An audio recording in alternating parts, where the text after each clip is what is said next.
শোন, আমার মতে দেশটা ভালো হবে তখন যখন নিজ নিজ কাজটা সবাই মন দিয়ে করবে।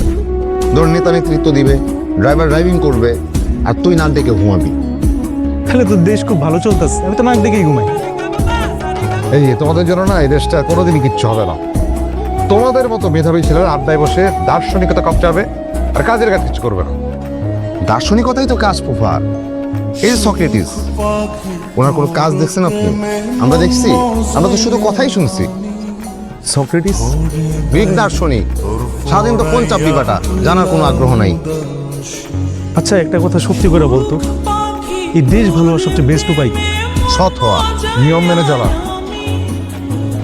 আমার মনে হয় কি, দেশ ভালো হওয়ার সবচেয়ে বেস্ট উপায় হচ্ছে এই চায়ের দামটা যদি কমে।